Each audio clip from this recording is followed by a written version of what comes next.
Livre de l'Apocalypse, chapitre 11.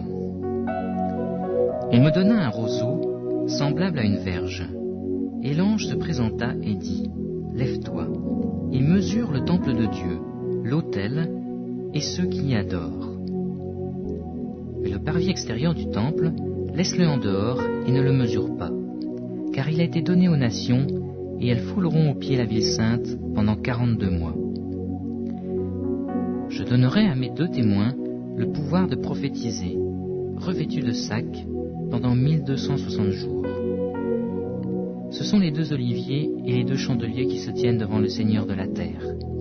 Si quelqu'un veut leur faire du mal, du feu sort de leur bouche et dévore leurs ennemis. Et si quelqu'un veut leur faire du mal, il faut qu'ils soient tués de cette manière. Ils ont le pouvoir de fermer le ciel, afin qu'il ne tombe point de pluie pendant les jours de leur prophétie. Et ils ont le pouvoir de changer les eaux en sang et de frapper la terre de toute espèce de plaie chaque fois qu'ils le voudront.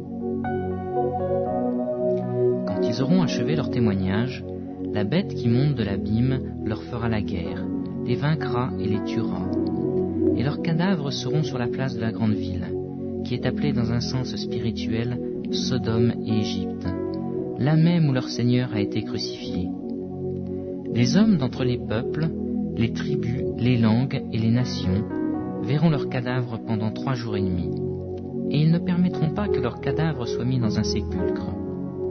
Et à cause d'eux, les habitants de la terre se réjouiront et seront dans l'allégresse, et ils s'enverront des présents les uns aux autres, parce que ces 2 prophètes ont tourmenté les habitants de la terre.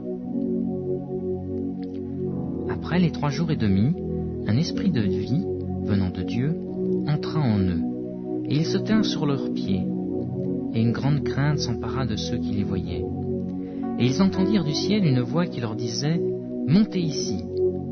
Et ils montèrent au ciel dans la nuée, et leurs ennemis les virent. À cette heure-là, il y eut un grand tremblement de terre, et la 10e partie de la ville tomba. 7000 hommes furent tués dans ce tremblement de terre, et les autres furent effrayés et donnèrent gloire au Dieu du ciel. Le second malheur est passé. Voici le 3e malheur vient bientôt. Le 7e ange sonna de la trompette, et il y eut dans le ciel de fortes voix qui disaient : Le royaume du monde est remis à notre Seigneur et à son Christ, et il régnera au siècle des siècles. Et les 24 vieillards qui étaient assis devant Dieu sur leur trône se prosternèrent sur leurs faces, et ils adorèrent Dieu en disant : Nous te rendons grâce, Seigneur Dieu Tout-Puissant, qui est et qui était et qui sera, de ce que tu as saisi ta grande puissance et pris possession de ton règne. Les nations se sont irritées, et ta colère est venue, et le temps est venu de juger les morts, de récompenser tes serviteurs les prophètes, les saints et ceux qui craignent ton nom, les petits et les grands, et de détruire ceux qui détruisent la terre. Et le temple de Dieu dans le ciel fut ouvert, et l'arche de son alliance apparut dans son temple. Et il y eut des éclairs, des voix, des tonnerres, un tremblement de terre et une forte grêle.